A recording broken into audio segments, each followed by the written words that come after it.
Oh, ano ito? Puro bagsak ito ah. Daddy naman, hindi mo pa suot yung salamin mo eh. Oo nga pala. Teka. Math 11, 1.25.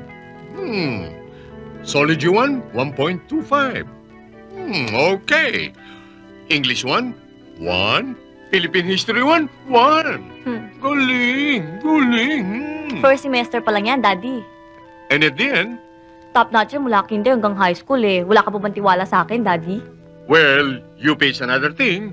But why should I worry? Eh, genius ka naman tulad ng daddy. Naks! Yeah. Hi! Hoy, teka. Bihis kayo lahat at kakain tayo sa labas. Yay! Aba, teka muna. Oh, Paano yung niluto ko? eh di kakanin ko yung pagbalik. Yun ang dessert ko. Okay, let's go! All right, on the double, everybody.